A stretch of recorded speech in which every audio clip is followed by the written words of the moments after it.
Assalamualaikum warahmatullahi wabarakatuh. Halo adik-adik, bagaimana kabar kalian hari ini? Semoga kalian selalu dalam keadaan sehat ya. Perkenalkan, nama Ibu Darsla Dia Ayu Anggraini, bisa dipanggil Ibu Darsla. Sebelum kita memulai belajar pada hari ini, alangkah baiknya kita mengucap basmalah bersama-sama ya. Bismillahirrahmanirrahim. Oh ya, hari ini kita akan belajar tema 3, peduli terhadap makhluk hidup. Subtema 2, keberagaman makhluk hidup di lingkunganku. Pembelajaran kelima dan pembelajaran keenam. Jadi, tujuan pembelajaran kita pada hari ini adalah yang pertama, siswa mampu menjelaskan karakteristik ruang dan pemanfaatan sumber daya alam di lingkungan sekitar mereka dengan benar. Yang kedua, siswa mampu menjelaskan cara mengapresiasi karya seni mozaik dengan baik. Dan yang ketiga, siswa mampu menjelaskan hak dan kewajiban dalam melestarikan sumber daya alam, terutama hewan langka, dengan benar. Adik-adik, tahukah kalian bahwa hewan yang berbeda mempunyai tempat yang berbeda untuk hidup? Nah, untuk mencari tahu jawabannya, ayo coba amati gambar berikut. Di mana hewan-hewan berikut ini tinggal? Ayam. Ayam hidup di darat. Itik hidup di darat. Kucing hidup di darat. Sedangkan ikan hidup di air.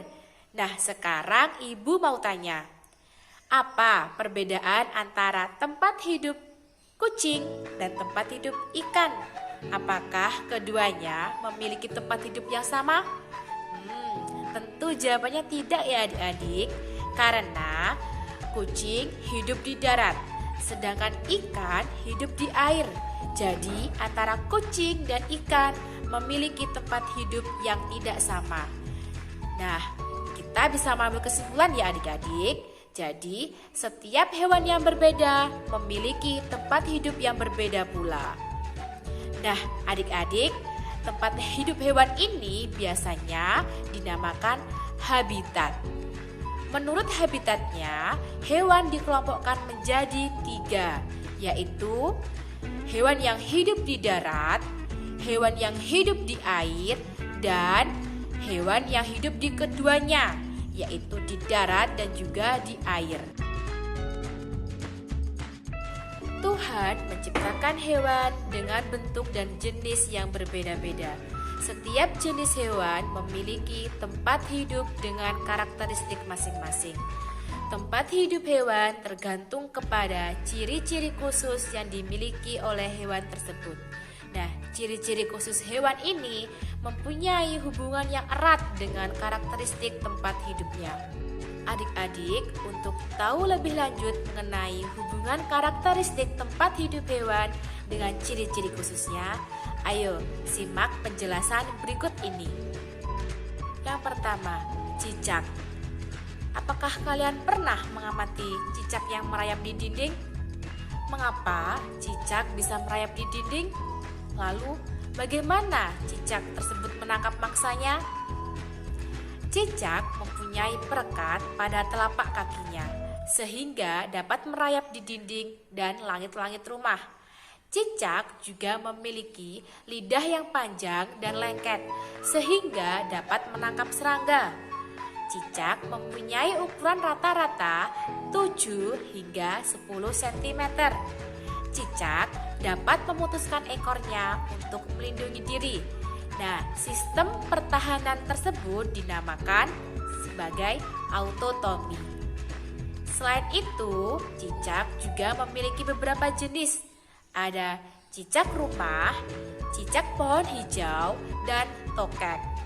Nah, untuk cicak pohon hijau dan tokek ini memiliki ukuran yang berbeda. Ukurannya lebih besar daripada ukuran cicak rumah. Kelelawar. Kelelawar hidup di tempat yang gelap seperti di atap rumah dan gua. Kelelawar mengeluarkan suara dengan frekuensi yang tinggi.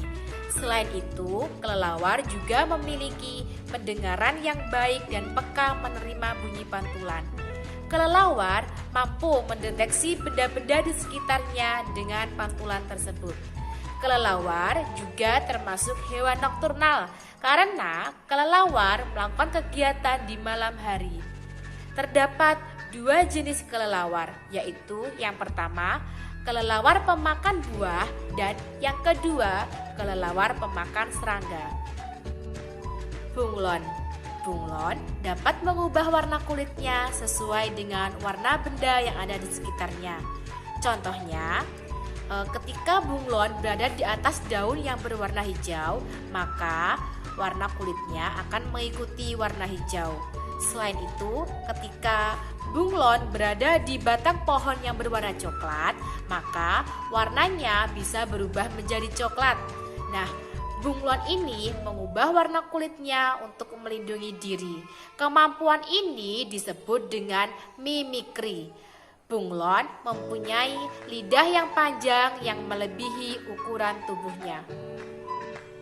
Kondisi dan karakteristik alam yang berbeda mempengaruhi jenis hewan yang hidup di sekitar wilayah tersebut. Nah, adik-adik, sekarang giliran kalian untuk mencari tahu tentang kondisi dan karakteristik alam yang ada di sekitar lingkungan kalian. Hewan apa sajakah yang cocok hidup di wilayah tersebut?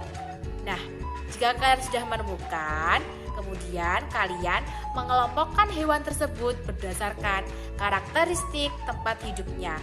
Lalu tuliskan ke dalam tabel pengamatan seperti berikut. Nah, untuk membantu kalian bisa bertanya atau menggali informasi dari berbagai sumber, misalnya dari buku perpustakaan, dari internet, atau kalian bisa bertanya langsung kepada orang tua atau kakak kalian. Adik-adik, hewan di sekitar kita memberikan banyak manfaat bagi manusia. Oleh karena itu, kita harus menjaga dan melestarikan hewan, terutama kelestarian hewan langka. Lalu, apa tujuan dari melestarikan hewan langka? Pelestarian hewan langka bertujuan agar hewan tersebut tidak mengalami kepunahan. Nah, pelestarian hewan langka ini bermanfaat untuk kelangsungan hidup manusia. Sebagai warga negara yang baik, kita mempunyai kewajiban dan tanggung jawab untuk melindungi dan melestarikan hewan-hewan langka tersebut. Lalu, kira-kira apa aja sih yang bisa kita lakukan untuk melestarikan hewan langka dari kepunahan? Ya, kita bisa mendirikan tempat-tempat perlindungan, misalnya mendirikan suaka marga satwa, cagar alam, kebun binatang, dan taman nasional. Nah, dengan melindungi hewan langka, kita dapat menjaga keseimbangan ekosistem agar kehidupan di muka bumi tetap berjalan dengan baik.